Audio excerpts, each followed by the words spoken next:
몇 년 전 나는 어느 작은 시골 마을에 위치한 대학교에 다니고 있었다. 그곳은 자연경관이 아름답고 평화로운 곳이었지만 오래된 건물들이 많아 괴담이 자주 떠돌곤 했다. 특히 도서관은 그런 이야기의 중심지였다. 나와 내 친구들은 그 괴담을 무시하고 밤늦게까지 도서관에서 공부를 하곤 했다. 하루는 유난히 바람이 거세게 불던 날이었다. 캠퍼스는 으스스할 정도로 조용했고 괴담이 떠도는 날씨였다. 시험 기간이라 도서관은 평소보다 많은 학생들로 북적였다. 하지만 시간이 지나자 한 명, 두 명씩 자리를 떠 모두 집으로 돌아가기 시작했다. 결국 자정이 넘어서 책에 파묻힌 사람은 나뿐이었다. 도서관의 한 구석에서 희미한 불빛과 선연한 촛불 냄새가 느껴졌다.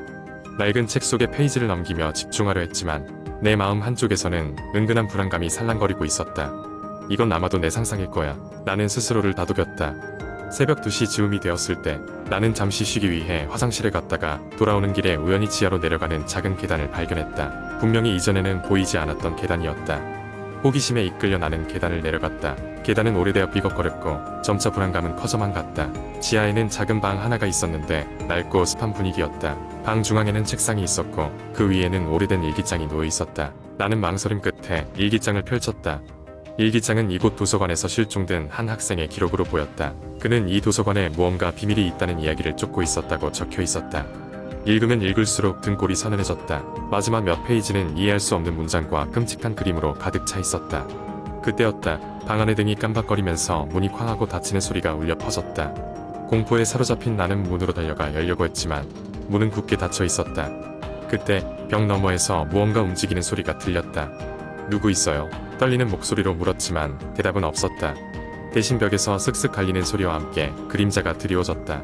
나는 뒤로 물러나 벽 너머를 확인하려 했지만 무엇을 어떻게 해야 할지 알 수 없었다. 갑자기 빛이 꺼지고 방은 완전한 어둠에 잠겼다. 그 순간 나는 등 뒤로 다가오는 발걸음 소리를 생생히 들을 수 있었다. 이젠 이렇게 끝나는 건가?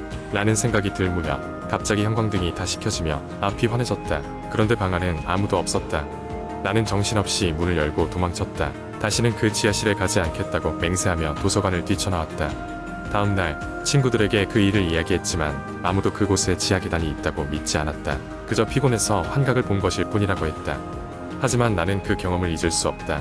그로부터 며칠 후 도서관에서 정리된 책들을 보던 중 실종된 학생의 사진을 보게 되었다. 사진 속 인물은 일기장에 그려진 그림과 정확히 일치했다. 그때 깨달았다. 그 학생이 남긴 메시지는 그 지하방의 비밀을 파헤치지 말라는 경고였을지도 모른다는 것을. 지금도 가끔 그 도서관을 방문하지만 그날의 일은 여전히 미스터리로 남아있다. 어쩌면 그곳엔 여전히 풀리지 않는 비밀이 숨겨져 있을지도 모른다. 두 번째 이야기. 저는 서울의 한 대학에 재학 중인 평범한 대학생입니다. 몇 달 전 저는과 친구들과 함께 지방으로 MT를 갔습니다. 목적지는 한적한 시골 마을에 위치한 오래된 민박집이었고 그곳은 인터넷에서 귀신 나온다 고 소문이 자자했던 곳이었습니다. 물론 우리는 그런 이야기 따위는 믿지 않았고 단지 재미를 위해 그곳을 선택했죠. 첫날 밤은 평화로웠습니다. 친구들과 바베큐도 하고 술도 마시고 재미있게 놀았죠. 그런데 밤이 깊어지자 이상한 일이 시작되었습니다. 새벽 2시쯤 저희는 각자 방으로 흩어져 잠을 청했습니다. 저는 피곤했는지 금세 잠에 들었는데 갑자기 발치에서 이상한 소리가 들려왔습니다. 뭔가 긁히는 듯한 소리였어요. 처음엔 친구들 중 누군가 장난치는 줄 알았습니다. 하지만 그 소리는 계속되었고 점점 가까워지는 느낌이 들었습니다. 겁에 질려 일어나 불을 켜보니 아무것도 없었습니다. 이상하다 싶었지만 대수롭지 않게 생각하고 다시 잠을 청했습니다. 그런데 소리는 또 들리기 시작했고 이번엔 더 명확하게 들렸습니다. 무언가가 제 방 안을 돌아다니는 소리, 발소리 같았습니다. 저는 용기를 내어 다시 불을 켰지만 여전히 아무것도 없었습니다.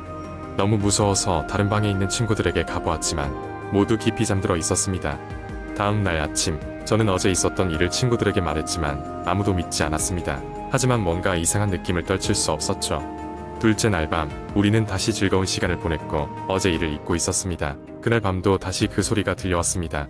이번엔 발소리뿐만 아니라 낮게 음산한 웃음소리까지 들렸습니다. 엄청난 공포감에 휩싸여 저는 겨우겨우 몸을 움직여 옆방에 있는 친구 방으로 뛰어들어갔습니다. 그리고 그 방에서 친구들이 놀고 있는 모습을 보고야 마음을 놓을 수 있을 것 같았습니다. 그날은 그렇게 친구들과 함께 지내며 다시는 그 방으로 돌아가지 않았습니다.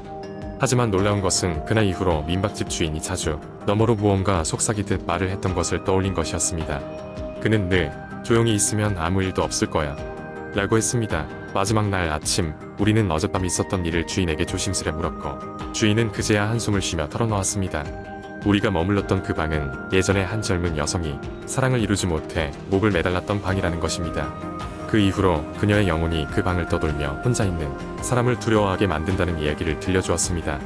우리는 민박집을 떠나면서 뒤돌아보지 않았습니다. 서울로 돌아온 후에도 몇 주 동안 가위에 눌리거나 발소리가 들린 것 같아 불안했습니다. 이런 일이 현실에서 벌어질 줄은 꿈에도 몰랐던 우리는 그곳에 다시는 가지 않을 것을 다짐하며 앞으로는 좀 더 조심스럽게 여행지를 선택하기로 했습니다. 요즘도 가끔 그곳에서의 일이 떠올라 잠을 설치는 밤이 있습니다. 지금도 등 뒤에서 발소리가 들려오는 것 같은 착각이 저를 괴롭힙니다. 하지만 저는 그저 잊고 살아가려고 합니다. 여러분도 혹시나 그런 곳에서 묵게 된다면 조용히 지내시길 바랍니다. 아무 일도 없을 테니까요. 세 번째 이야기. 어느 여름밤 서울 외곽 작은 마을에 사는 한 대학생인 지훈은 방학을 맞아 본가로 돌아왔다.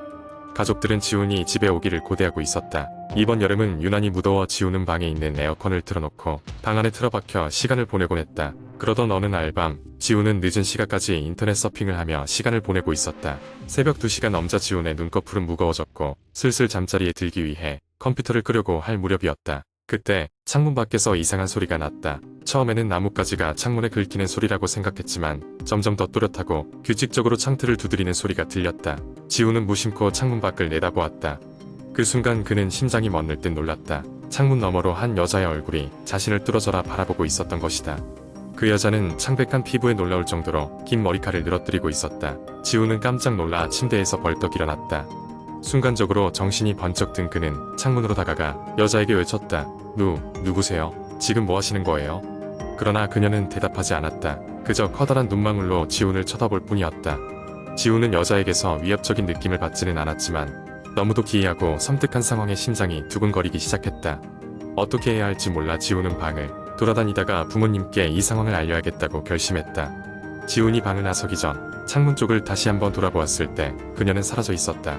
치열한 공포가 밀려왔지만 여기서 멈출 수는 없었다. 그는 곧장 부모님 방으로 달려가 문을 두드렸다. 엄마, 아빠, 큰일 났어요. 방에 누가 있어요. 지훈의 다급한 목소리에 부모는 잠에서 깨어 문을 열었다. 두 사람은 아들의 얼굴이 잔뜩 일그러진 것을 보고 놀랐지만 사태 파악이 먼저였다. 지훈이 끌어안겨 설명했을 때 부모는 그를 진정시킨 후 함께 지훈의 방으로 이동했다. 그런데 방에 도착했을 때 모든 것이 조용하고 평화로웠다. 창문을 열어보고 사방을 살폈지만 아무것도 발견하지 못했다. 부모님은 지훈에게 피곤해서 헛것을 본 거라며 안심시켰다.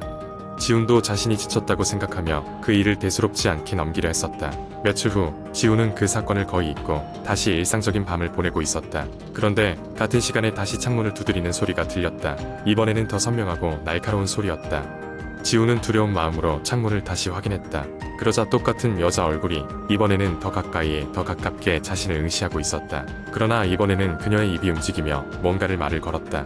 지훈은 잘 들리지 않았으나 창문 너머 그녀는 분명히 이렇게 속삭이는 듯했다. 돌려줘, 돌려줘. 지훈은 겁에 질려 다시 한번 부모님을 불렀고 이번에는 부모님도 다급함을 느껴 경찰을 호출하기로 결정했다. 경찰은 곧 도착했고 그 여자가 있었던 위치에서 이상한 흔적들을 발견했다. 그러나 그녀의 정체나 이유는 밝혀지지 않았다. 그날 이후 지훈은 창문이 있는 방에서 잠들지 못했다. 여름 내내 다른 방에서 잠을 자며 혹시나 창문을 두드리는 소리가 들릴까 두려움에 떨었다.